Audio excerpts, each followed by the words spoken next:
Hallo und herzlich willkommen. Ich wollte heute diesmal über One Piece sprechen oder so kleine Spielchen über One Piece machen, so ein bisschen was anderes. Normalerweise mache ich ja generell eher so Pokémon-Content, aber es gibt ja auch andere Animes, die mich interessieren und ich dachte mir so zur Abwechslung, auf Twitch wollte ich so oder so ein bisschen das alles allgemeiner halten, halt auch so ein bisschen allgemein Gaming oder halt auch Animes. Ich weiß noch nicht so genau, was ich hier mache, aber ich dachte, ich mache einfach mal und dann schauen wir zusammen. Genau, richtig. Fangen wir an hier. Ich weiß die Arcs zwar schon, aber ich weiß nicht immer den Namen auswendig vom Arc. Ich weiß ungefähr, wann es so gespielt hat, wann das ungefähr war oder um was es ging oder wer die Charaktere ungefähr sind. Also ich habe irgendwie nicht so ein gutes Gedächtnis. Also, wir fangen an hier mit diesem Bild hier. Der ist von CP9. Da geht es um den Arc mit Robin. Auf jeden Fall gibt es diesen einen Charakter, der ist von CP9, dieser Geheimorganisation von der Weltregierung, also quasi sowas wie FBI hätte ich gesagt. Die haben ja auch so verschiedene Untergruppierungen, Einheiten, so, die für die Weltregierung arbeiten. Und bei dem war halt das Lustige, dass er halt auch so eine lange Nase hat wie Lysop. Und deswegen meinte Ruffy, also Ruffy hat ihn die ganze Zeit 2 Jahre älter geworden sind, also nicht nach dem Timeskip, sondern davor fand ich generell, dass es irgendwie viel mehr lustige Momente im One Piece gab als danach. Danach wurde es halt ernster. Es gab auch immer wieder lustige Momente, aber die waren halt älter und natürlich, wenn man bedenkt, was die halt so für krasse Sachen erlebt haben, dass sie ja dann irgendwie von Kuma halt so überall auf der Welt da so verteilt wurden und dann sich diese 2 Jahre, also zur Aufgabe gemacht haben, in diesen 2 Jahren zu trainieren, damit die halt stärker werden und denen nicht so einfach mehr was passieren kann.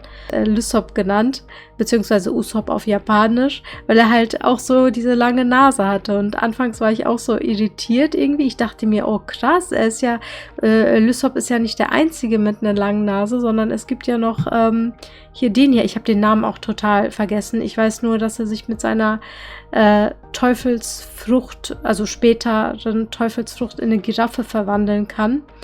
Aber genau, ich hätte das, glaube ich, mehr auf C gesagt. Also man kann immer noch umswitchen mit den ganzen Sachen. Aber ja, ich hätte erstmal C gesagt, vom Witzfaktor her. C ist okay. Ja, würdest du auch sagen, vom Witzfaktor, dass er halt wie Lysop aussieht und der Lysop genannt wurde. Okay, gut. Dann kommt hier Giraffen sind awesome. Genau, der kann sich in eine Giraffe verwandeln und dann hat er gegen Zorro gekämpft und Zorro hat ihn ausgelacht. Er hat ihn ausgelacht, weil er meinte so nach dem Motto, was ist das denn für eine Teufelsfruchtkraft? Du kannst dich in eine Giraffe verwandeln.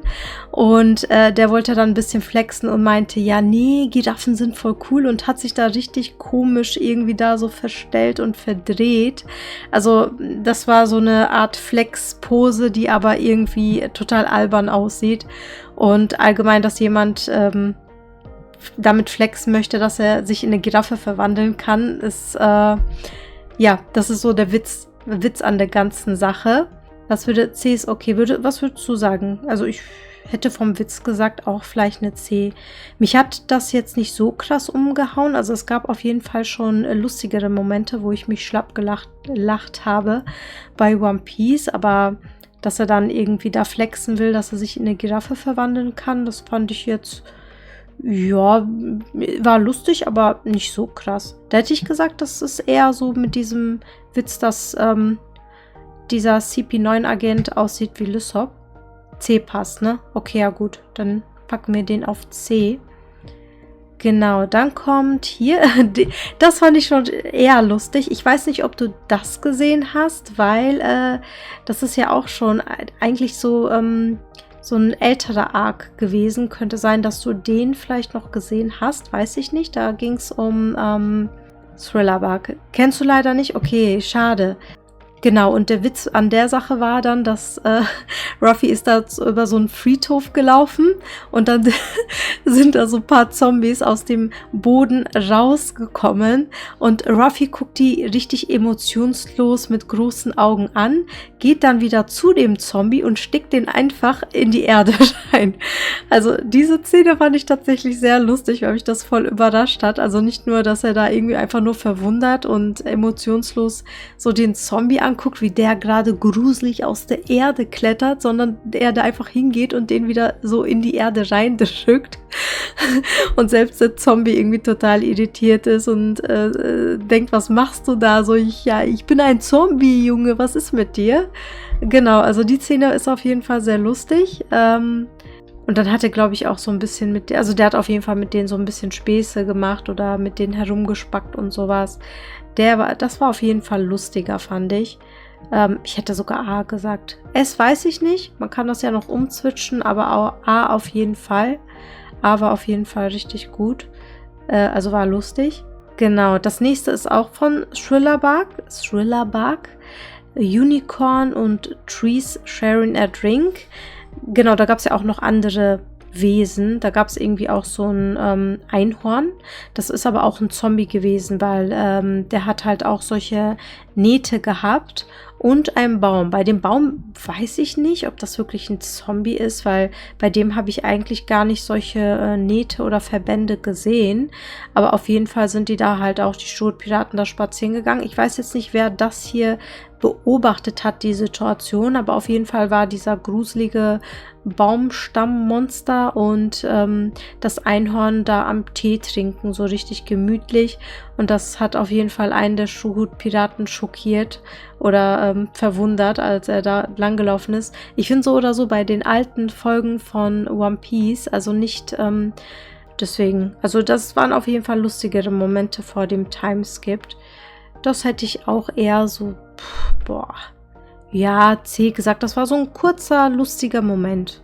Genau, dann haben wir, das ist, ich glaube, das kennst du auch, verlorener Zorro. Ich glaube, seitdem Zorro im One Piece aufgetaucht ist das so ein Dauergag, dass Zorro eigentlich Orientierungssinn wie eine Kartoffel hat.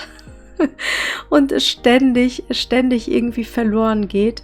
Ich habe mal die Theorie gehört, dass es irgendwie so im Japanischen gesagt wird, dass ein Samurai dass der Schwert, also ein Schwert eines Samurai ihm den Weg weist und dass vielleicht das so, deswegen das bei Zorro vielleicht so ist, dass er immer wieder verloren geht, weil er quasi sein Samurai-Schwert ihn halt eher führt und er komischerweise dann auch so am richtigen Zeitpunkt, am richtigen Ort dann halt auch auftaucht, um jemanden dann zu retten oder zu helfen oder sonst was, und dass das vielleicht damit zu tun sein könnte. Das sind so diese Millionen von Theorien, die man im Internet immer liest. Chat, das ist das A, oder? Ja, hätte ich auch gesagt. A, also Zorro Dauerlost, da hätte ich auch gesagt, vom Witzfaktor wäre das eine A. Das ist auch so Dauergag irgendwie. Aber ich weiß gar nicht, in welcher Folge das war. Da hat Lysop, genau, da wollten die sich auch trennen. Und Zorro meinte, alles klar, ich gehe da lang. Und dann hat Lysop ihn direkt aufgehalten und meinte, nix da, sonst gehst du uns wieder verloren. Dann haben wir hier Zorro Collecting Snow. Das müsste, ich bin mir nicht sicher, aber ich glaube, das war beim Alabasta Arc. Meine ich. Nee, nicht Alabasta. Boah, ich bin nicht sicher. Nee, das könnte auch als die Chopper, also da den Arc mit Chopper hingefahren sind, weil da war es ja eher kälter. Oh, mein Handy, hör doch auf, Fotos von mir zu machen. Genau, und da ist er auf jeden Fall eingeschlafen und war dann von Schnee überdeckt und hat das nicht mitbekommen. Der hat ja auch so voll den krassen Schlaf irgendwie. Ja, das war auch eher so ein kleiner, lustiger Moment. Ich hätte jetzt nicht gesagt, dass das so krass war. Also da hätte ich gesagt, ich weiß nicht, ich hätte das hier eher auf D dann gesagt, weil da fand ich die beiden Szenen hier ein bisschen lustiger und das hier hätte ich auch eher zu D gesagt. Also so krass ist das jetzt eigentlich gar nicht gewesen vom Witz. Dann haben wir hier Lysop. Lysop ist fein. Das war, glaube ich, auch in dem Arc mit Tony Chopper, mit dem kleinen Chopper. Ich weiß aber nicht, was passiert ist tatsächlich. Ich kann mich an diesen witzigen Moment nicht erinnern, wo Lysops Gesicht so richtig krass, als wäre er in so einen Bienenstock reingefallen und so krass irgendwie Beulen bekommen hat und so. Ich kann mich an den Witz tatsächlich nicht erinnern. Deswegen hätte ich den auf die D gepackt. Weil ich kann mich nicht erinnern. Also anscheinend war das dann nicht so ein krasser, lustiger Moment, sonst hätte ich mich dann erinnert. Dann kommen wir hier zu Lysop Disease. Okay, jetzt Englisch. Was ist mit Englisch? Boah, ich weiß es gar nicht. Was heißt denn Disease? Weißt du das? Lysops Krankheit. Was hatte er dann? Ach so, meinen die vielleicht, dass weil er sich immer erschreckt?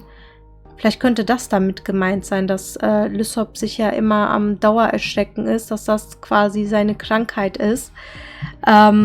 Ja, ist schon lustig, dass er und Nami sich eigentlich immer wieder erschrecken. Das sind ja so ein bisschen die Angsthasen in der Crew.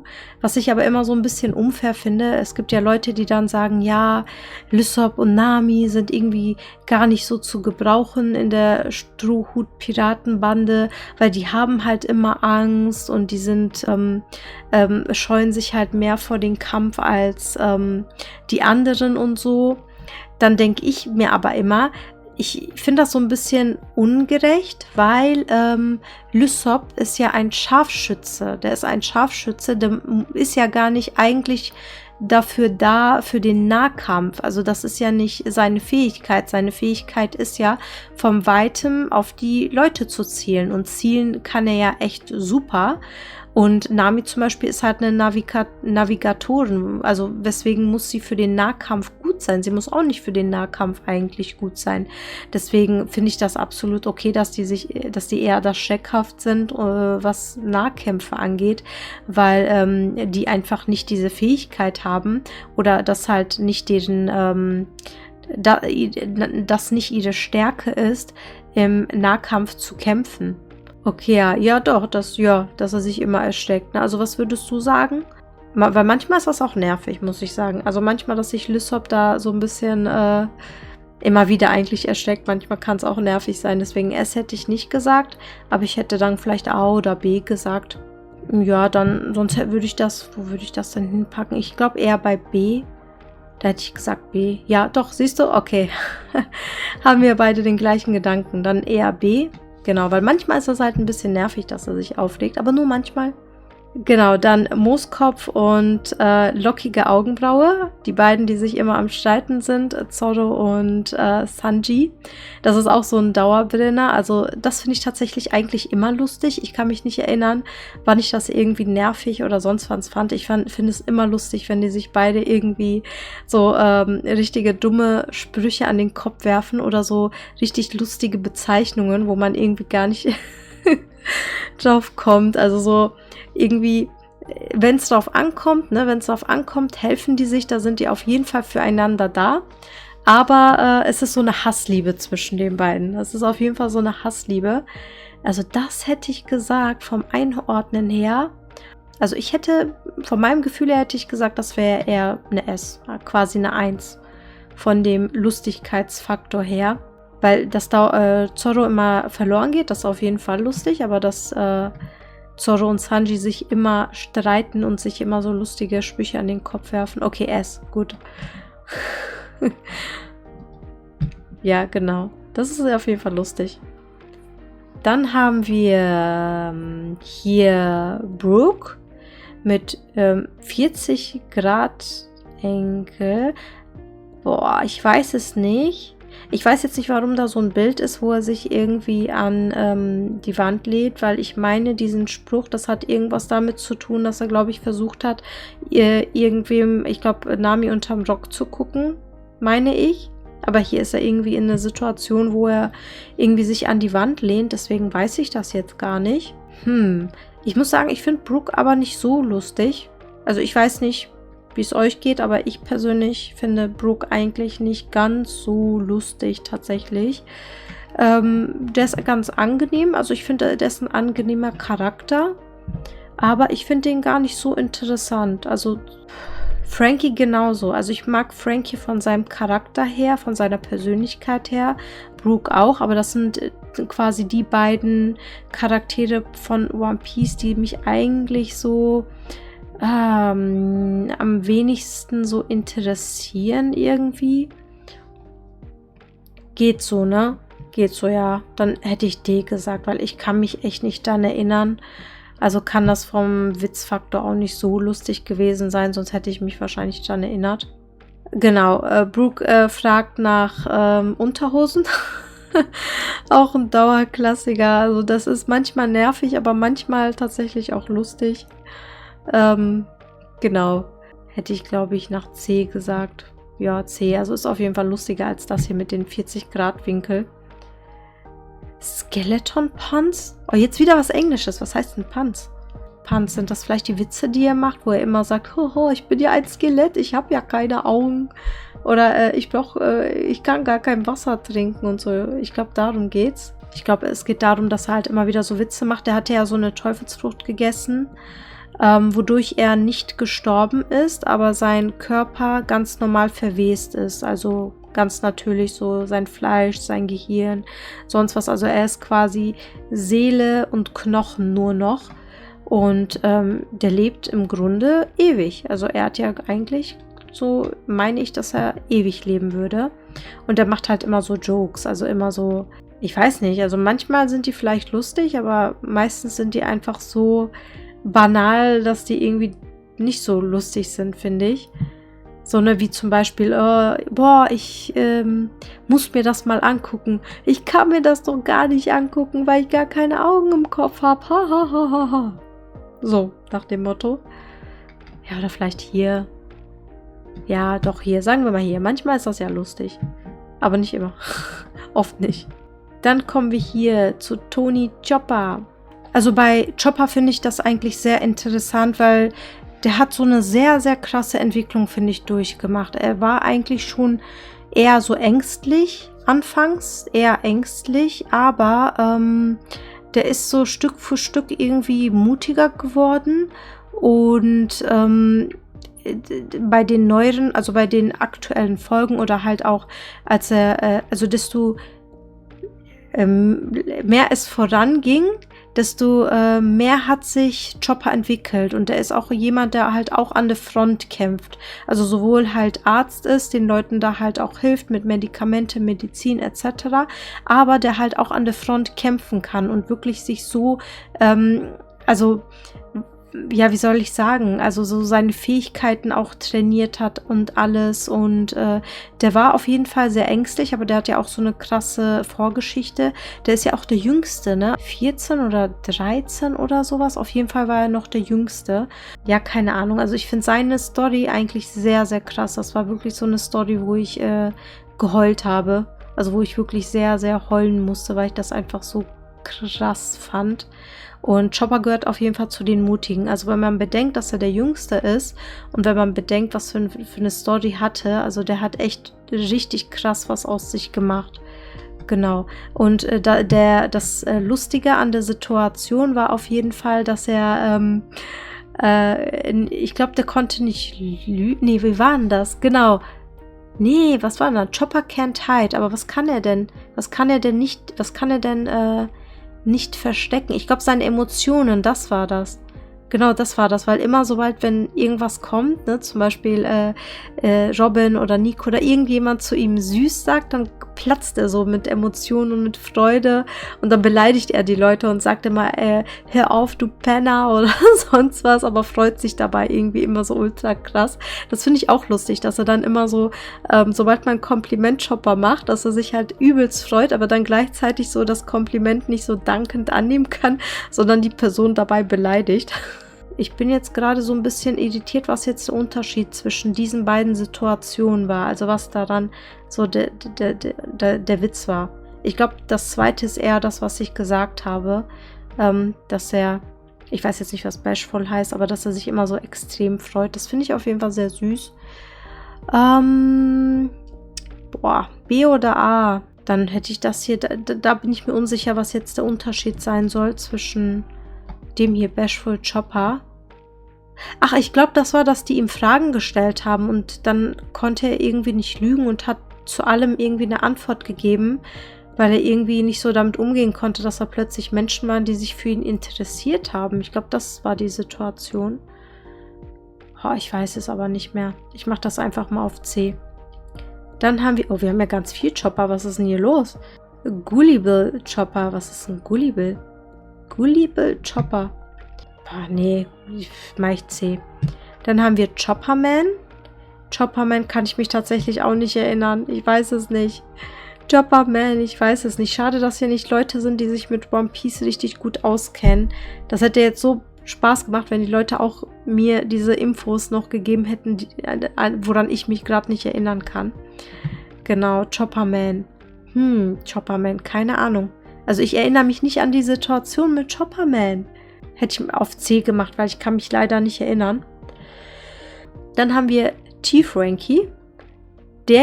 Das fand ich eigentlich, ja, den fand ich schon lustig. Also das war auch wieder nach diesem Timeskip, wo ja die Schrotpiraten aufgeteilt wurden auf der ganzen Welt. Und bei Frankie ist das ja so, der hat ja immer so Cola, der hat ja immer Cola-Munition oder sein Körper funktioniert mit Cola oder seine Attacken. Ich dachte eigentlich immer, dass seine Attacken mit Cola funktionieren und dass er das eigentlich sonst vielleicht nicht so braucht, sondern eher halt für seine Attacken.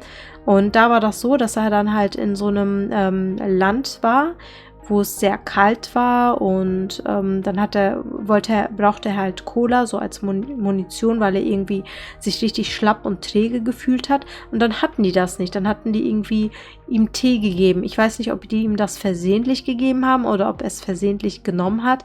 Auf jeden Fall hat er sich dann in einen Briten verwandelt. Sonst ist er ja Amerikaner, aber dann hat er sich wegen dem Tee in einen Briten verwandelt und hat dann so Tea Time gemacht, ne? Also so Tee geschlürft und dann halt auch noch so diese, ja, typischen, klassischen nicht Vorurteile, aber so Klischees, so diese Klischees nachgemacht über britische Leute. Genau, also das fand ich eigentlich schon lustig. Das war schon so ein bisschen Humor, so kultureller Humor und sowas. Das liebe ich ja eigentlich. Ich habe auch früher zum Beispiel Kaya Jana oder sowas geguckt. Ne? Ich habe das immer so geliebt, wenn so alle Arten von Kulturen immer so auf den Arm genommen wurden mit den ganzen Klischees und sowas.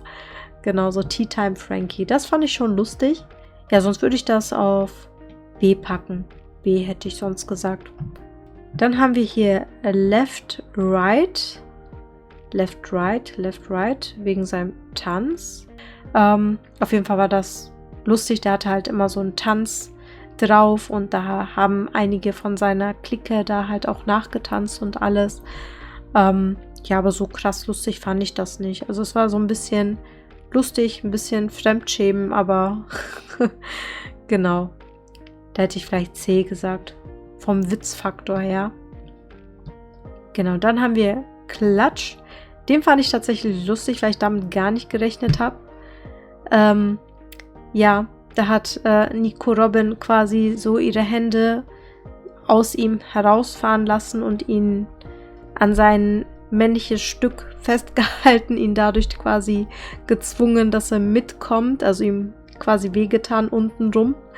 Das war auf jeden Fall eine sehr lustige, also das war auch so ein bisschen krass. Ich weiß nicht, es war auf jeden Fall schockierend. Es ist eher so es gibt ja so lustige Sachen, die sind manchmal so schockierend lustig oder fremdschamlustig. Keine Ahnung, entspannt lustig. Das war auf jeden Fall schmerzhaft lustig. Hätte ich eigentlich auch hier hingepackt, ja.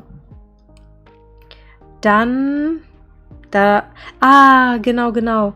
Frankie Skywalk. Es gab so einen Moment, der irgendwie überhaupt keinen Sinn gemacht hat, was irgendwie so ein bisschen wie aus den Cartoons war, also so ein Cartoon-Moment, wo er plötzlich also der hatte Holzblätter und dann hat er so in die Luft mit den Holzblättern eine Treppe gebaut. Also einfach so wie aus einem Comic, so schnell hinten hervorgeholt, dann draufgepackt, drauf rumgehämmert und dann da wieder drauf und wieder drauf. Also einfach so frei in die Luft, weißt du? So von unten nach oben, so gar nicht mit Stütze oder irgendwo was dran gemacht, sondern wirklich in die Luft. Und das hat er dann halt rasend schnell gemacht, so tak, tak, tak, tak, tak, tak, tak.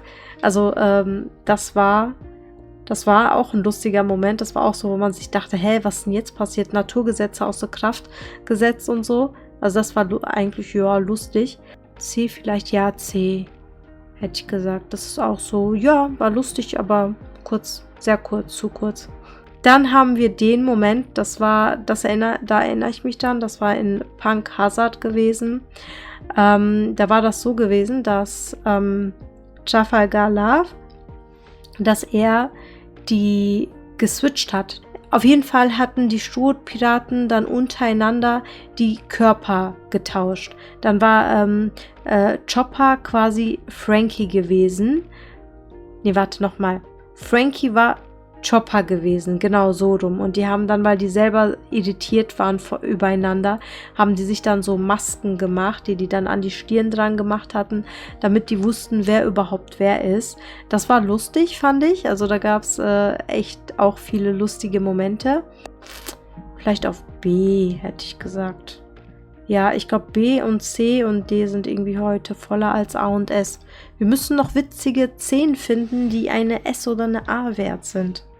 Daran erinnere ich mich nicht. Frankie hearing pervert. Also er sagt ja selber, dass er pervers ist.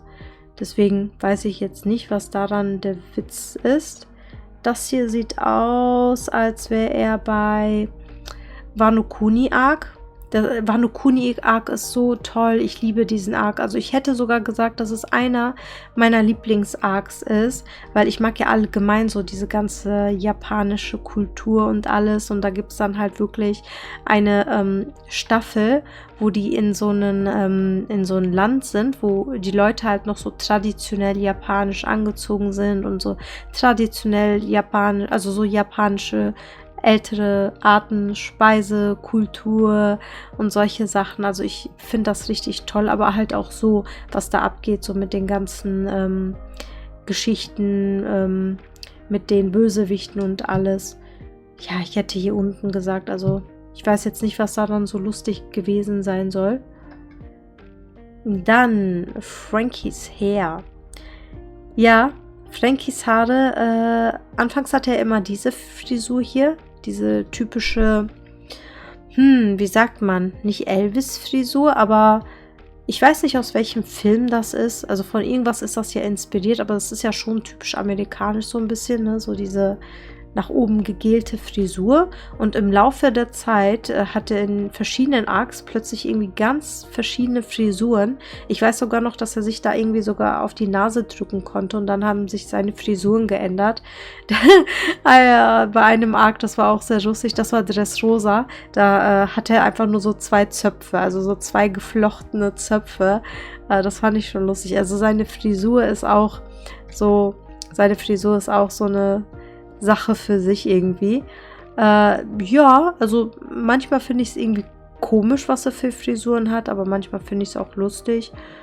Ist auch so ein Dauergag. Also mittlerweile ist das auch so ein Dauergag, dass er eigentlich immer verschiedene Frisuren gefühlt in jedem Arc hat.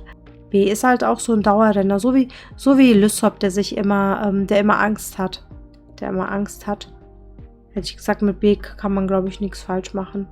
Ich kann mich an den Song nicht erinnern, aber ich weiß, dass er auf jeden Fall nah an Wasser gebaut ist und manchmal da auch austickt und emotional wird, wenn jemand irgendwie, ja, wenn er da irgendwas mitbekommt, der ist er dann auch immer sehr, sehr emotional am Austicken. Ja, ich weiß aber nicht, ob ich das so lustig finde. Ich hätte gesagt, vielleicht ein Hauch. Also so krass lustig finde ich das jetzt nicht, wenn er Emotionen zeigt, weil er halt da irgendwie eine krasse Story erfahren hat. Deswegen hätte ich das auf C, nee, sogar D gesagt. Ich hätte das tatsächlich mehr auf D gesagt, weil das eher so etwas ist, wo ich vielleicht eher schmunzel und nicht wirklich lache. Genau.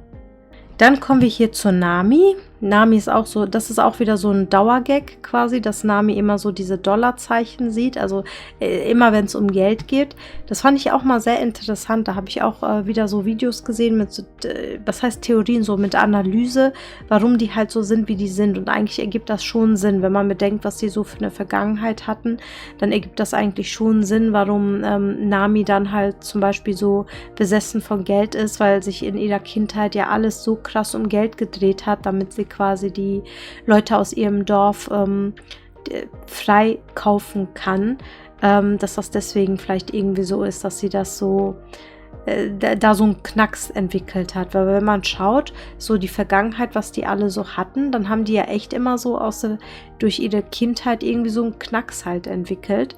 Und genau, bei Nami ist halt diese Szene auf jeden Fall mit, oder was heißt die Szene, dieser dauerlustige Situation halt mit dem Geld quasi.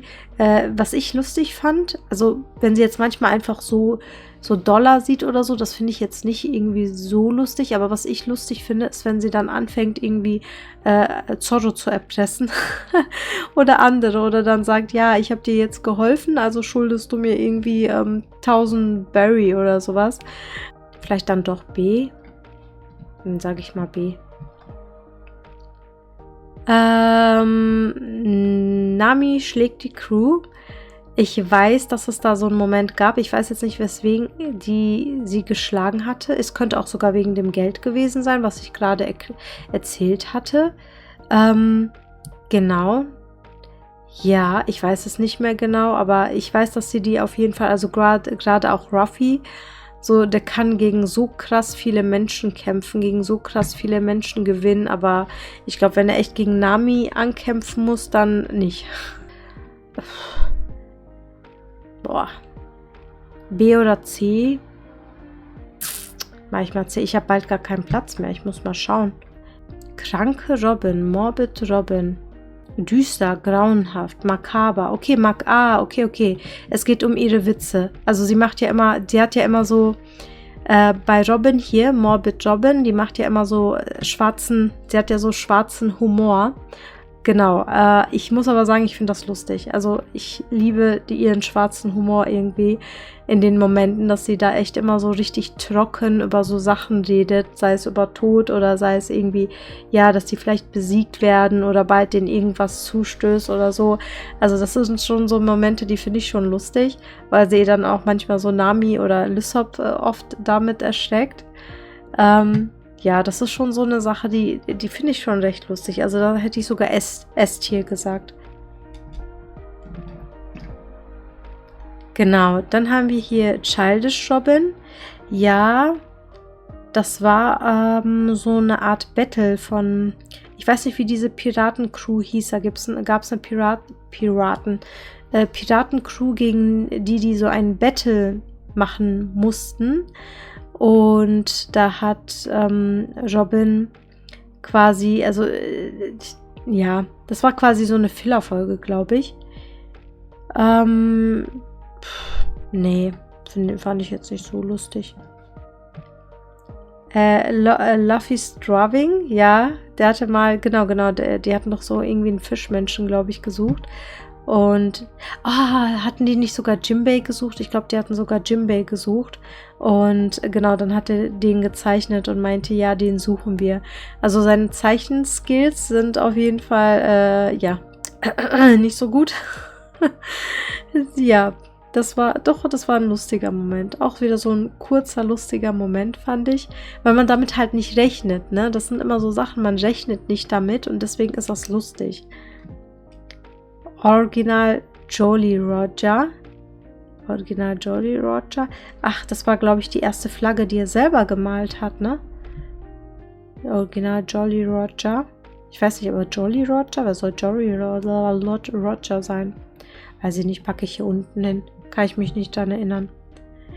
Dann haben wir Wano Reaction. Genau, da mussten die so an den Sicherheitsleuten vorbeigehen und da haben die deswegen so eine lustige Fratze gezogen, damit die nicht erkannt werden.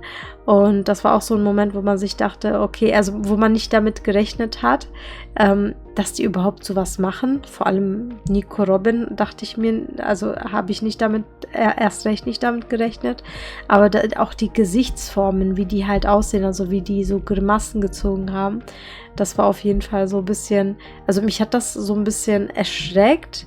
Ich fand es so ein bisschen lustig, aber ein bisschen auch erschreckend, weil die Gesichtsform sah schon so, ich weiß nicht, ich fand die jetzt nicht so lustig, sondern eher so erschreckend. Zum Beispiel Enels Face, hier das Gesicht von Enel, das fand ich eher lustig, ne? Also wenn jemand so eine Fratze zieht, finde ich das eher lustig, als wenn jemand so eine Fratze zieht. Deswegen hätte ich tatsächlich gesagt, dass hier vielleicht eher auf C und Enels Face hätte ich auf B gesagt, weil da habe ich auch nicht mit gerechnet, weil der immer so cool und so stark war, dass er plötzlich so ein Gesicht gemacht hat. Das war auf jeden Fall schon ziemlich krass. Genau. Dann haben wir hier, den Film habe ich vor kurzem gesehen, den Film Red. Genau, das ist ja der aktuellste One Piece Kinofilm. Ich habe eigentlich noch nie One Piece Kinofilme gesehen und dann habe ich vor kurzem, wollte ich damit anfangen und habe recherchiert und dann kam diese Empfehlung mit Red, dass das eigentlich ganz gut gewesen sein soll und dann habe ich mir den auch angeguckt. Ich fand halt auch cool, dass halt so Nebencharaktere dabei waren oder was heißt Nebencharaktere, so halt mit genau, mit halt Trafalgar war ja noch dabei, so teilweise auch seine Crew und so. Und Uta fand ich interessant. Ich fand auch ihre Hintergrundstory krass, aber was ich auch gut finde, ist, dass diese Filme ja eigentlich nichts so mit der Hauptstory zu tun haben, weil ich dachte mir, für die Hauptstory ist das eher so ein bisschen unnötig oder ein bisschen komisch irgendwie, dass plötzlich eigentlich seit Ruffys Kindheit angeblich schon immer Uta existiert hat und der sogar mit ihr befreundet war und so. Es war interessant, der Film, aber ich glaube, hätte ich das jetzt sehr ernst genommen mit One Piece selber, wüsste ich nicht, ob ich das jetzt so, aber ich weiß nicht, also der Film an sich war gut, aber ich habe es so ein bisschen mehr alleinstehend betrachtet und halt nicht mit der Hauptstory an sich, weil ich glaube, hätte ich das so gemacht, dann hätte mich, glaube ich, vieles gestört.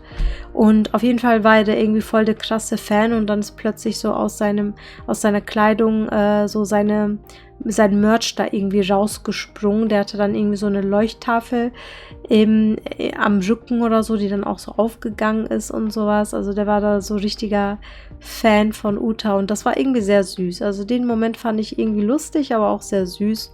Hätte ich auf jeden Fall B gesagt. So, dann haben wir Tiny Beppo. Genau, das war auch wieder in dem Film Red und da wurde er so in einen kleinen Beppo verwandelt, was auch sehr niedlich war. Doch so ein bisschen Chopper-mäßig halt, ne? Ja, das war niedlich, aber so lustig fand ich das jetzt nicht. Eher niedlich, deswegen hätte ich jetzt C gesagt. So. Dann haben wir Mini Luffy. Genau, das ist ja, wenn er Gear 4 war das. Nee, warte, Gear 3? Nee, Gear 4. Wenn er Gear 4 benutzt, dass er dann so viel Kraft verbraucht hat, dass er dann zu einem Mini-Ruffy wird. Das war auch so ein Moment, doch, den fand ich lustig, aber auch schockierend und überraschend zugleich. Mit seiner piepsigen kleinen Stimme. Boah, ich hätte gesagt, das ist so ein bisschen wie Tiny Beppo. Genau. Das war so amüsant. Das war amüsant, aber jetzt nicht so krass, dass ich da irgendwie Tränen lachen musste. Dann haben wir hier Zooming Song. Ja, das hat voll gecatcht. Also ich hatte tatsächlich einen Ohrwurm von diesem Song und auch von seinem komischen Tanz. Aber lustig fand ich das jetzt nicht. Also ich fand jetzt nicht, dass das so ein lustiger Moment war, sondern einfach so richtig catchiger Ohrwurm-Song. Ja, deswegen hätte ich das eigentlich auf C gepackt, weil es jetzt nicht so lustig war. Es war halt eher catchig. Dann Dinosaur Biologie. Das weiß ich tatsächlich nicht. Keine Ahnung. Packe ich auf D. Ich weiß jetzt nicht, was die mir damit sagen wollen.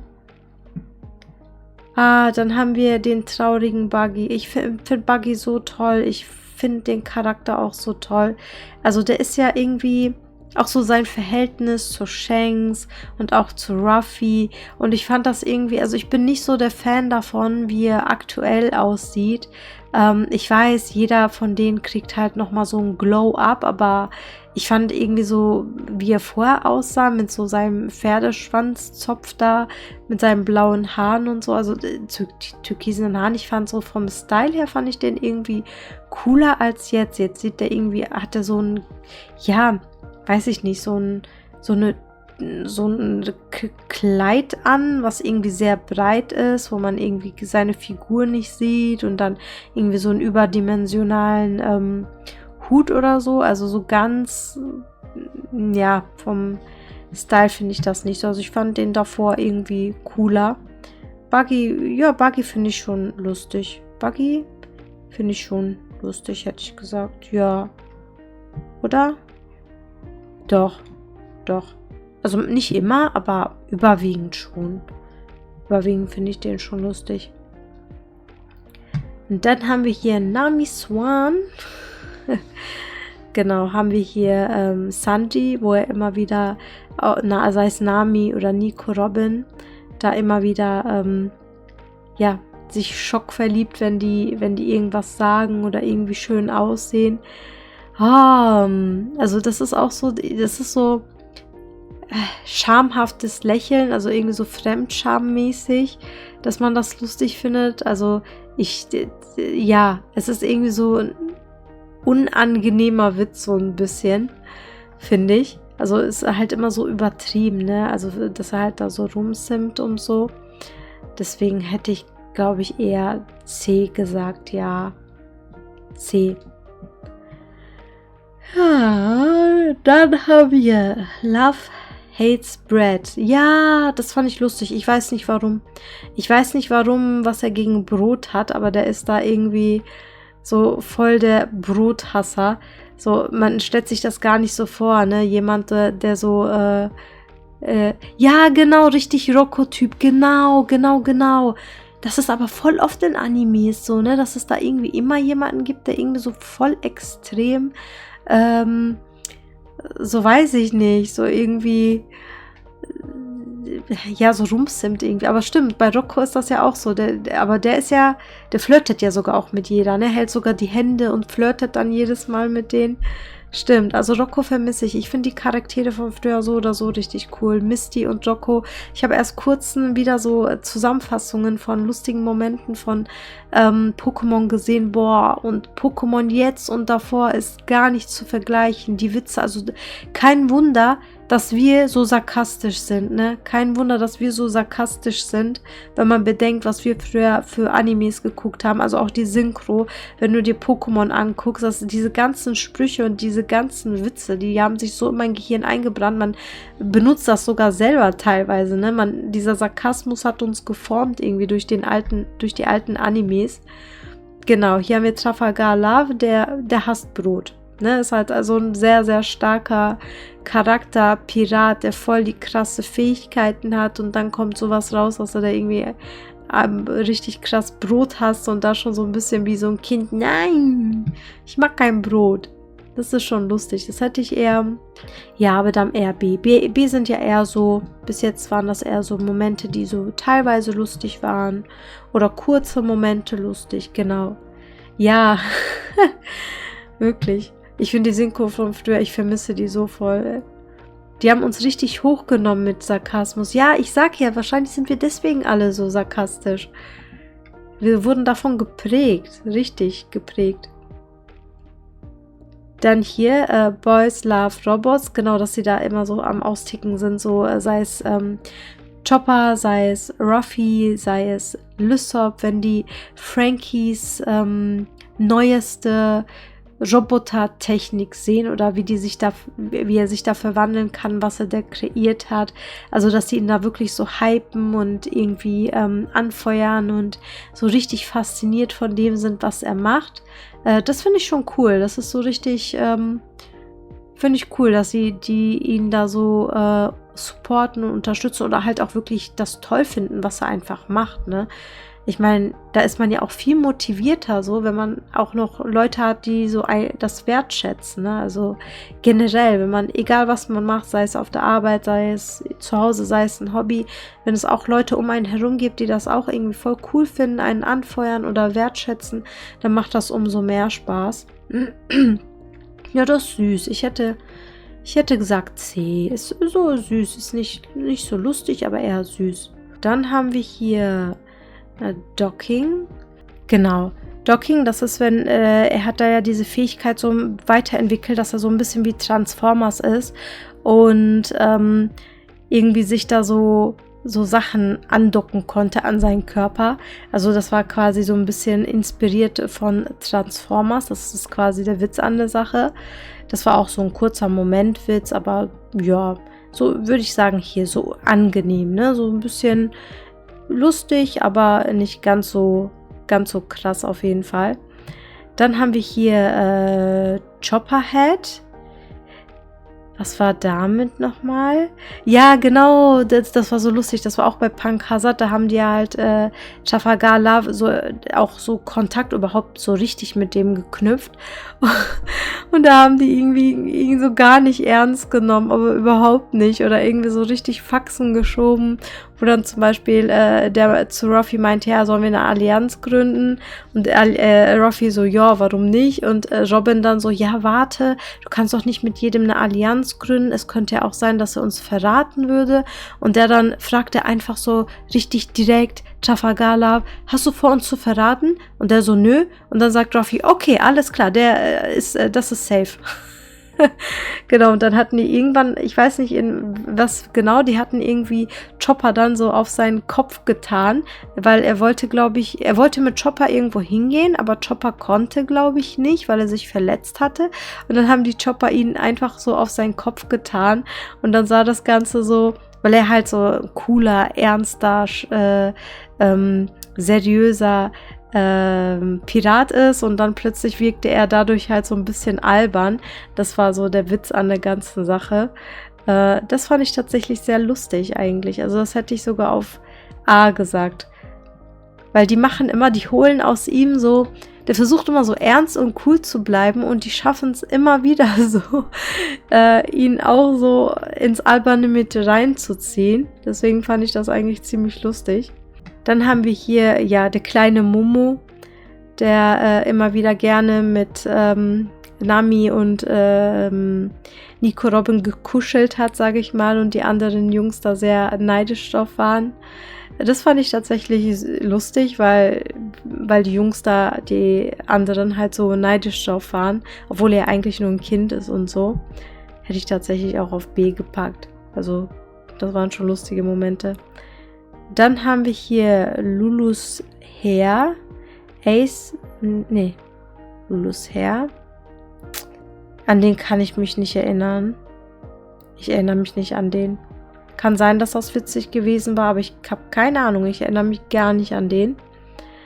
Genau, dann haben wir Sanjis Bounty Poster, dieses Wanted Poster. Boah, das hat mich so gekillt.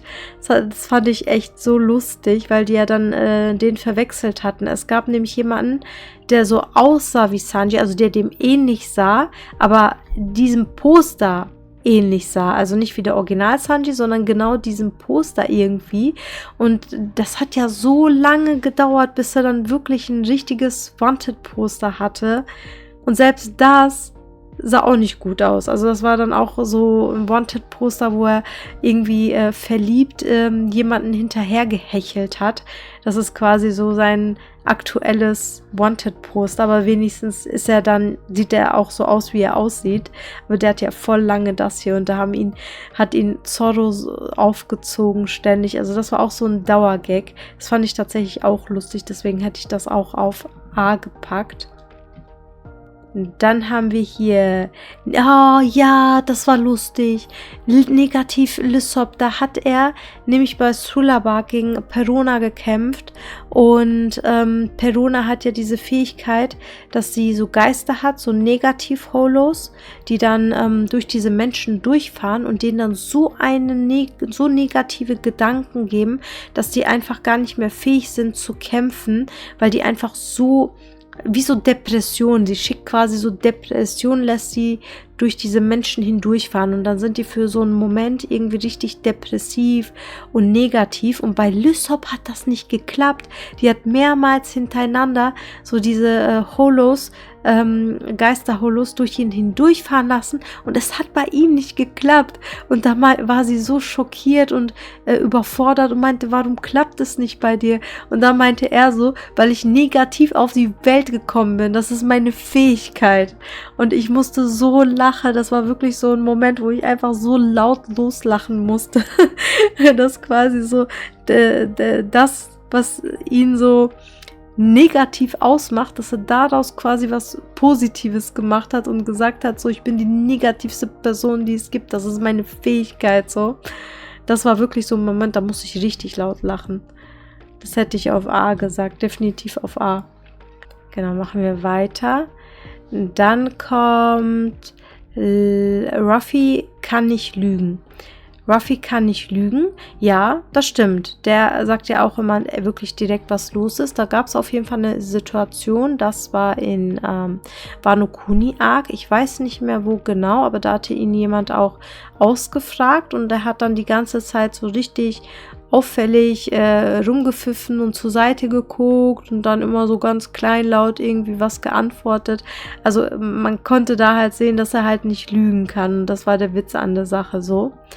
Ja, war schon lustig, aber ja, nicht so krass. Ich hätte auf jeden Fall B gesagt. Kommen wir hier zu Foxys Disco Ghost. Kann ich mich nicht erinnern. Ich habe da so ein bisschen geguckt, die Folge, wo die gegen den gekämpft haben, aber ich fand das nicht so lustig irgendwie. Das hat mich gelangweilt, deswegen habe ich das so ein bisschen vorgespult. Das war, meine ich, auch eine Filler-Folge gewesen. Doch, das war diese komische Insel, wo die ganzen Tiere irgendwie entweder voll lang oder voll extrem groß waren. Genau, dann haben wir hier Shirahoshi vom, ich habe den Arc wieder vergessen, auf jeden Fall ging es um diesen Unterwasser-Arc mit den Fischmenscheninseln, mit der Fischmenscheninsel. Sie ist ja die Prinzessin von der Fischmenscheninsel, von irgendwem angemacht wurde und dann meinte sie halt, du bist nicht mein Typ. Ja, in dem Moment war es halt lustig, aber das jetzt nicht so krass ist. Und das ist jetzt auch zweimal vorgekommen. Ich weiß nicht, ob die daraus so einen Dauergag versuchen zu machen, dass sie dann immer sagt, ja, nee, du bist nicht mein Typ. Genau. Ja, weiß ich nicht, C. So krass finde ich den Witz nicht. Ja, also ich finde das eher traurig mit der ganzen Geschichte. Ich mag den voll. Der hat echt einen super Charakter, eine super Persönlichkeit, wenn man bedenkt, dass er der Bruder von Doflamingo ist, wie die sich entwickelt haben in komplett unterschiedliche Richtungen. Ja, ich weiß, dass es da ein paar lustige Szenen gab. Clavico, oder was hat er dann da gemacht? Hat er da nicht Trafalgar irgendwie kurz angezündet, versehentlich oder so? Oh, ich weiß es nicht mehr. Mache ich mal auf C. Genau, ist ja noch viel hier. Ich versuche das mal schnell fertig zu kriegen. Genau, dann haben wir Foods on Vergos Face. Bei ihm ist das Lustige, dass immer, egal was er isst, ich weiß nicht, wie er es schafft, aber es bleibt immer Essen in seinem Gesicht kleben. Also auch das hier. Ich dachte erstmal die ganze Zeit, ob das ein Muttermal wäre, aber das war ein Steak. Das war die ganze Zeit ein Steak. Irgendwie, ich weiß nicht, wie er es schafft, aber da bleibt immer irgendwie Essen oder Gegenstände in sein Gesicht kleben und er kann das nicht wahrnehmen. Also das ist soll es quasi so ein Dauergag bei dem, aber ich fand das nicht so lustig, weil ich irgendwie mich so sein Charakter, weil der einfach so bösartig ist, dass irgendwie schon dieser Witz irgendwie nicht mehr so lustig ist, weil er so bösartig ist, dass man nicht gerne so lacht. Genau, dann Die, was da passiert, dass jemand dann gesagt hat, stirb. Kann ich mich jetzt nicht so erinnern, was daran lustig ist. Oh, Simp Baby 5, genau.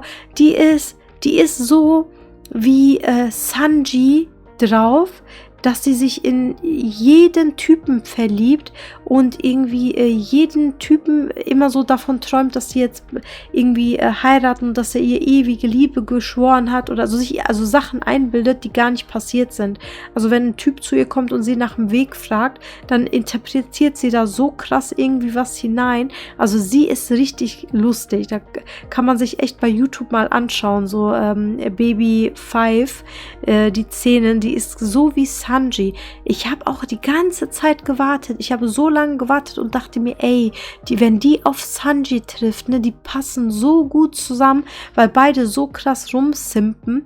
Und Sanji sieht ja aus so wie ein Koch und sie sieht aus wie so eine Maid. Also ich fand auch so optisch, dass die irgendwie voll gut zusammengepasst hätten. Und ich habe die ganze Zeit darauf gewartet, wann die so aufeinander zustoßen, ob das halt noch passiert, aber ist halt nicht passiert. Also die haben sich irgendwie nie wirklich kennengelernt, aber ich dachte mir, ey, wie passend kann es denn sein? Ich dachte wirklich, dass dieser Charakter, also Baby 5, vielleicht kreiert wurde, damit Sanji auch endlich eine Frau an seiner Seite hat. Aber nee, war leider nicht so. Aber die ist auch richtig lustig. Also die ist Sanji mal 1000. Ja, aber sagen wir mal A. Ja, ist okay, sagen wir A. Packen wir nicht alles auf S. So, dann haben wir hier Hardboiled. Den finde ich krass. Das ist so ein Bösewicht, der die ganze Zeit in ein, so wie ein Baby rumläuft. Das hat aber seine Gründe. Der hat auch eigentlich eine krasse Backstory.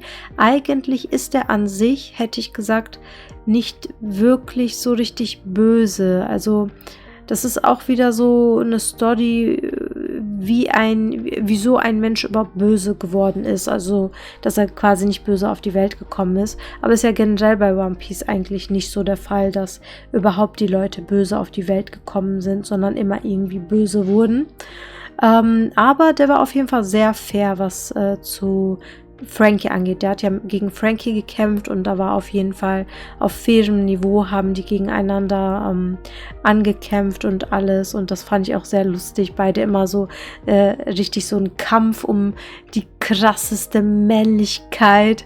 Also das war lustig. Also den Charakter, das ist so ein Bösewicht, wo ich irgendwie das traurig finde, dass es so weit kommen musste, dass er halt so böse ist quasi. Ja, doch, das war lustig. Auch wie der überhaupt aussieht und so und die ganzen Sprüche, die er gemacht hat. Dann haben wir hier Sanjis Nasenbluten. Nee, das ist nicht so. Ich finde das eklig. So mit Nasenbluten und so ist nicht meins. Ich weiß, dass in Animes das häufig ist, dass jemand da Nasenbluten hat und so. Aber ich finde das nicht lustig. Ich finde es eher eklig. Dann haben wir Ace schläft ein, während er isst. Das war auch eines der älteren Arcs, die es so gibt. Das fand ich auf jeden Fall lustig.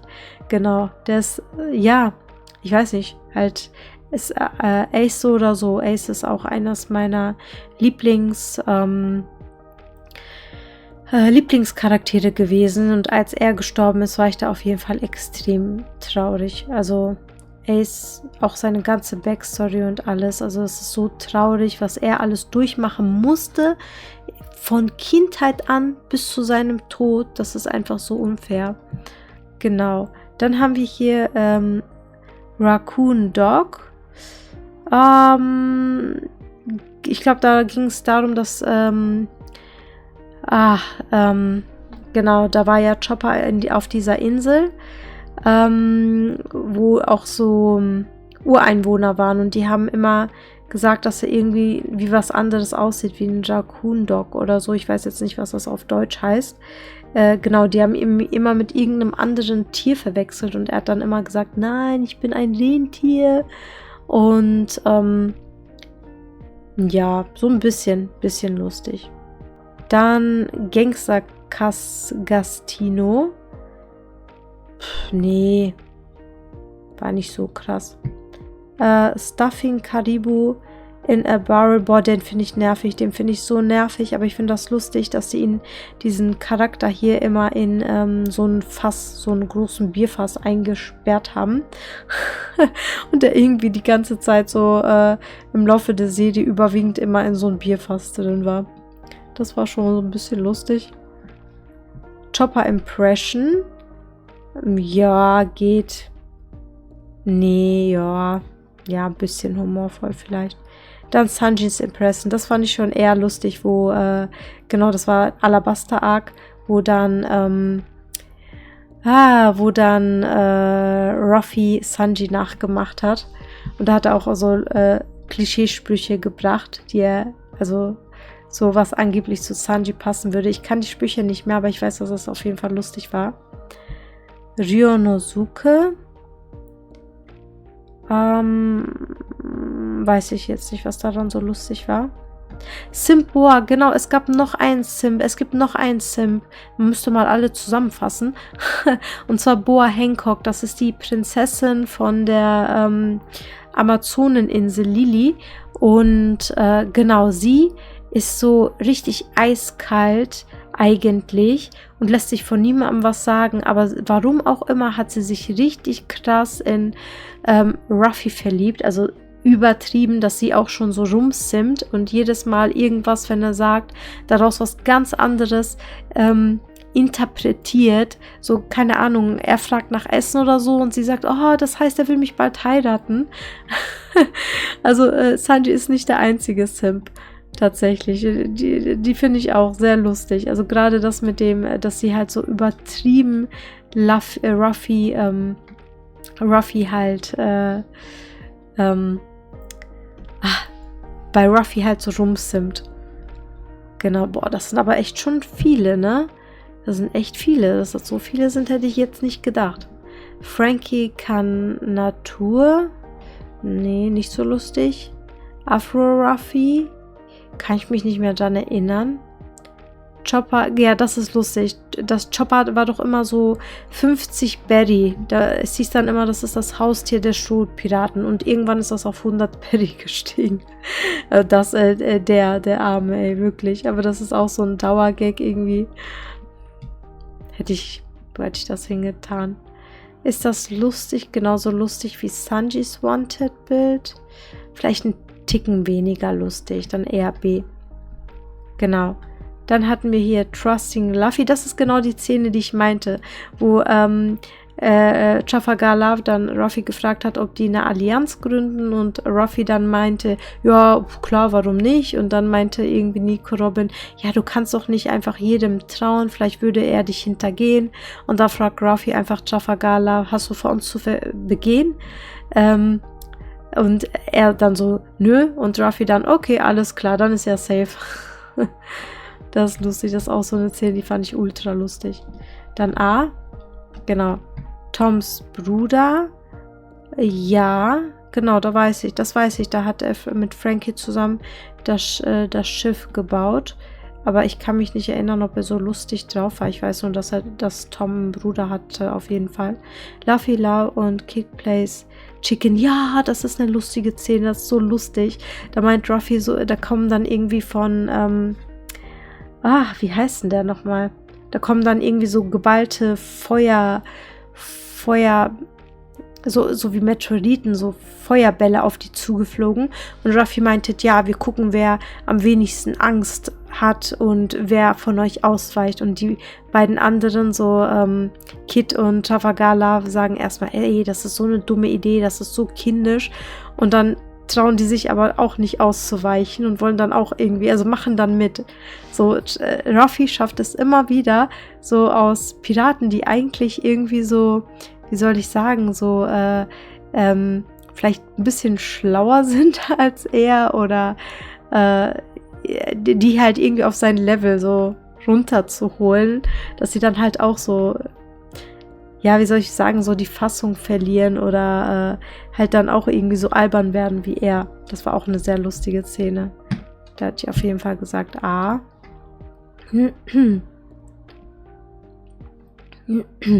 Genau. Eine kurze Szene, aber lustig. Meeting Krokus. Ja, ich glaube, der war lustig, aber Ich glaube, der war relativ lustig. Pikas Voice, das ist lustig, weil das ist so ein gigantischer, richtig starker Koloss, muskulös und dann hat er so eine richtig kleine Piepsstimme. Doch, das fand ich schon lustig. Da haben die ihn ja auch immer wieder aufgezogen und meinten, was hast du denn für eine Stimme? Dann, ja, das ist S-Tier, das ist S-Tier. Ruffy nennt jeden ganz anders. Der kann sich irgendwie keinen Namen merken und gibt jedem irgendeinen Spitznamen, irgendwas, was ihm als erstes zu dieser Person einfällt und dann nennt er die Person einfach so. Das ist S-Tier auf jeden Fall. Das ist auch so ein Dauergag und da kommen ja auch manchmal richtig lustige Sachen raus. Dann kommt Gum Gum Airhead. Da erinnere ich mich nicht dran. Weiß ich nicht mehr.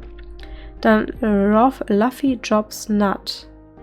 Nut in Sky Island. Skypia. Ich erinnere mich nicht. Was da genau war. Party Chopper. Ja, da haben die Party gemacht und so ein bisschen Fratzen gezogen. Das war okay, war ein bisschen amüsant, aber jetzt nicht so krass. Dann haben wir Zoro Posing. Ja, genau, wo die eingefroren oder in Wachs eingewachsen wurden und Zoro dabei wenigstens also eine schöne Pose gemacht hat, weil er meinte, ja, wenn ich schon hier abkratze, dann wenigstens so schön. Doch, der war lustig. Genau, hätte ich gesagt A. Dann haben wir Lucy. Ja, die Tarnung. Der hat sich ja getarnt und wollte, beinahe hätte er gesagt, dass er Ruffy ist. Dann wurde er angestupst und da meinte er, ja, ich bin Lucy. Und der Name war einfach so lustig, dass er sich einfach nur, also dass er sich Lucy nennt. Da hatte ich gesagt B, also eine 3, eine stabile 3 als Witz.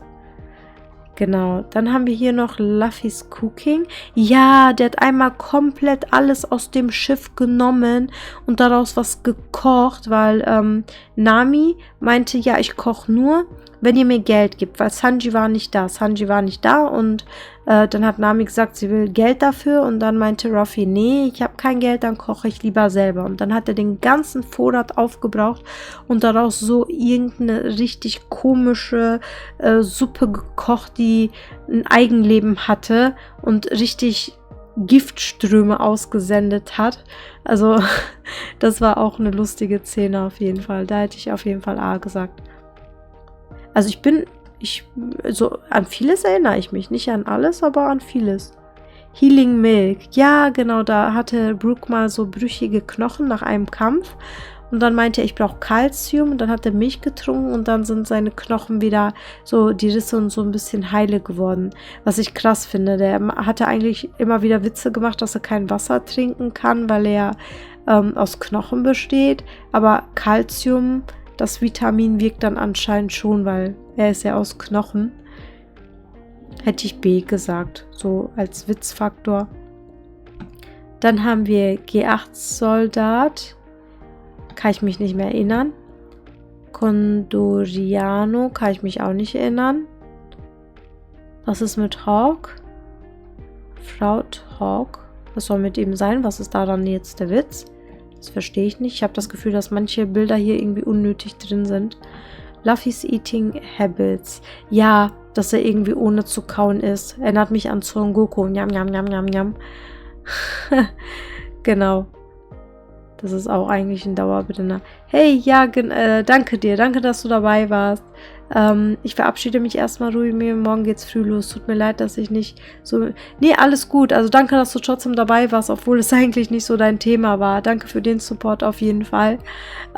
Genau, ich mache noch zu Ende und ich mache noch schnell zu Ende. Ich wünsche dir auf jeden Fall morgen schönen Tag und genau, mach's gut. Ansonsten bis demnächst dann bei YouTube. Genau, danke dir auf jeden Fall fürs Mitmachen. Ich mache dann noch zu Ende. Dann haben wir Luffy tries to insult Zoro. Ah, wo die doch meinten, oh, ich vermisse den Spinatkopf, ich vermisse Zoro. Aber was waren da nochmal genau? Ne, die hatten auf jeden Fall irgendwen vermisst, aber ich weiß gar nicht mehr. Hier steht ja Zoro. Nein, die hatten sich mit Zoro angelegt, das weiß ich noch. Ich weiß aber nicht mehr was.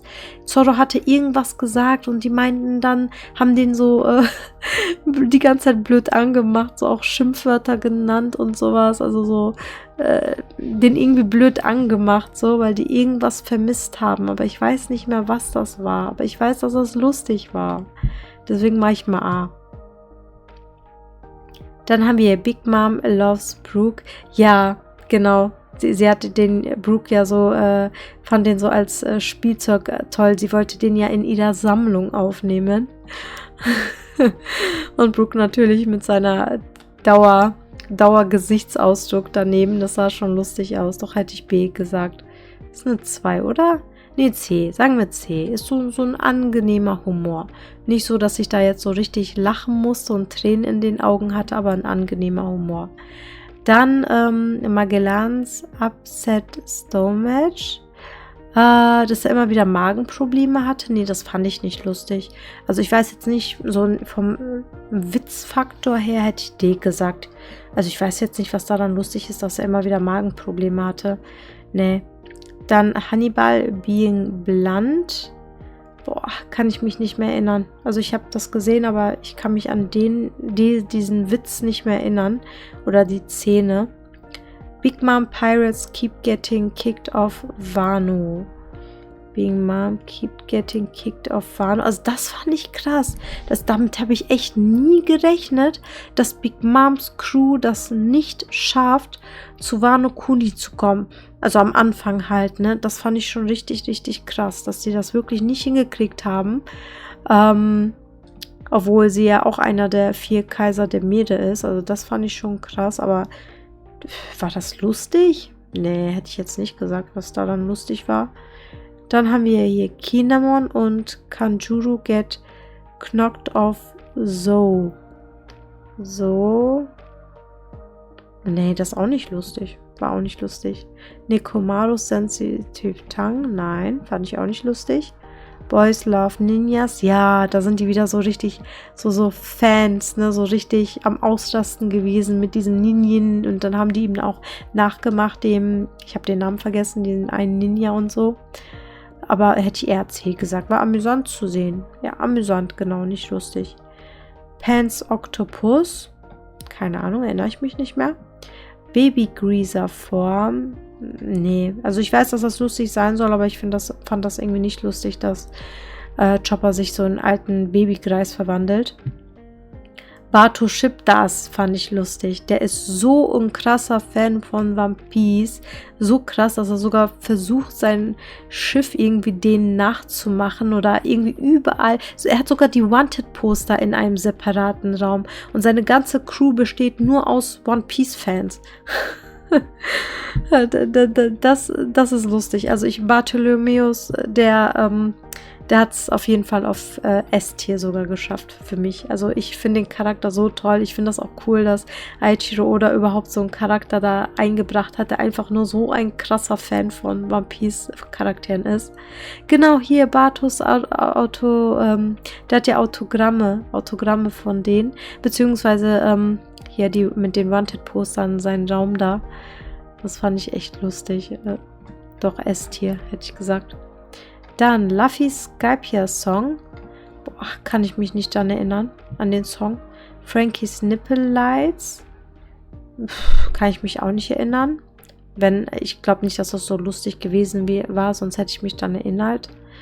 Duvals Reveal. Nein. Usopp's Spell.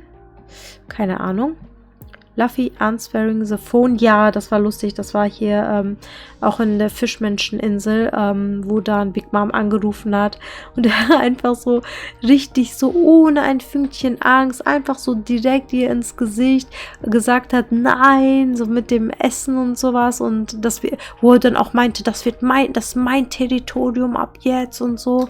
Also das fand ich schon richtig krass. Also krasse Szene. Das war auch so, da war ich so... Das hat er nicht gesagt. Also das war schon sehr lustig. So, dann haben wir Zoro erase his memory. Ja, da war er doch auch perplex, aber auch Sanji meine ich auch. Mit hier dieser einen, die ja eigentlich eine Meerjungfrau war. und also sich im Wasser auch in eine Meerjungfrau verwandeln konnte. Ich habe den Namen vergessen, das war auf jeden Fall mit Marineford gewesen. Genau. Ja, eine B. Kurzer, lustiger Moment. Dann haben wir hier A Beautiful Lady Swordsman with Me. Ja, genau, das war so lustig. Das ist auch so lustig. Ich hätte das sogar auf S gepackt. Einfach für diese Kreativität. Weil Sanji war am Schlafen, Zorro und Ruffy. Ich weiß nicht, ob die am Schlafen waren oder vergiftet waren oder irgendwas mit dem war. Und dann hat dann ist Lissop auf die Idee gekommen, irgendeinen Satz zu sagen, wo alle drei einfach so aufmerksam werden müssten. Und dann hat er gesagt, ey Leute, guck mal, da ist eine wunderschöne Schwertkämpferin mit Fleisch. So, damit er alle drei anspricht. Also das war auch so eine Szene, wo ich sagte, Lysop, ey, du bist so gut, dieser Spruch. Hast echt gut gemacht. Lysop's Spell habe ich keine Ahnung, das hatte ich eigentlich hingepackt. Hiking Beer weiß ich auch nicht mehr. Luffy meets Hancock. Was ist daran lustig? Also generell die Konservation zwischen den beiden ist sehr, sehr lustig. Aber wie er auf sie getroffen hat, war das lustig? Weiß ich gar nicht mehr. Mache ich mal A. Allgemein, die beiden zusammen sind eigentlich immer lustig. Chopper und Brook dive to save Luffy. Ach, dass sie sich ins Wasser geschmissen haben, um Ruffy zu retten. Ja, doch, da war mal eine Szene. Das war, glaube ich, auch schon älter. Sagen wir B. So ein kurzer, lustiger Moment. Und Gott Usopp, das ist S-Tier. Das ist so S-Tier, dass er einfach, er hat nichts gemacht und wurde trotzdem als der Retter, als der Befreier von Dressrosa verehrt. Er hat sich die ganze Zeit selber nur gedacht, was geht hier ab? Und jetzt hat er einfach mal so einen richtig krassen Titel bekommen. Luffy Kyles Alvida Fett. Ja, das war auch so einer der ersten lustigen Szenen. War aber eher so ein lustiger, kleiner Moment. Ich hätte den hier bei D gepackt. Das sind so Sachen, wo man so ein bisschen geschmunzelt hat, aber jetzt nicht so richtig lachen musste. Zorros Tarzaniel. Ja, bei Skypiea. Bei Skypiea hatte er sowas gemacht. Doch. Ich erinnere mich nicht ganz genau, aber so ungefähr. Ich glaube, das war lustig gewesen. Ja, mache ich mal A. So, das war's schon. Das ist die Tierlist. Genau. Das ist die Benotung hier. Also S-Tier hat es auf jeden Fall geschafft. Sanji und Zorro, die immer wieder am Dauerstreiten sind und sich immer lustige Spitznamen geben. Der schwarze Humor von Nico Robin. Dann, dass Ruffy sich niemals Namen merken kann und jedem irgendeinen ausgefallenen Spitznamen gibt. Dann die Essgewohnheiten von Ruffy. Dann das Schiff von Bartholomeus und auch natürlich nicht zu vergessen seinen separaten Raum, wo er die ganzen Poster und Autogramme von den Strohhutpiraten aufgehangen hat. Dann dieser eine Satz von Lysop, wie er es geschafft hat, sowohl Sanji, Zorro als auch Ruffy aufzuwecken. Und natürlich hier mit Dressrosa, wo es Lysop geschafft hat, sich so einen krassen Ruf aufzubauen, indem er einfach, also das war alles nur Zufall, der hatte Angst, der hat nichts gemacht. Genau, und Lysop, der es geschafft hat, bei Dressrosa sich so einen krassen Namen zu machen, aber in Wirklichkeit gar nichts gemacht hat. Das war alles nur Zufall. Der war einfach am richtigen Zeitpunkt immer wieder am richtigen Ort und hat sich dadurch voll den krassen Ruf gemacht. Genau, das ist so meine S-Reihe und hier ist die A-Reihe. Genau, richtig cool. Also hat mega Spaß gemacht. Schade, dass diesmal nicht so viele One Piece-Fans mit dabei waren. Also ich würde mich ja so gerne mit One Piece-Fans auch austauschen hier auf Twitch. Genau, Genau, schade. Aber vielleicht klappt es ja beim nächsten Mal. Also ich würde mich auf jeden Fall freuen. Vielen Dank für jeden, der dabei war und danke auch fürs Abonnieren. Und ja, ansonsten würde ich sagen, passt auf euch auf, bleibt gesund und bis zum nächsten Mal. Tschüss.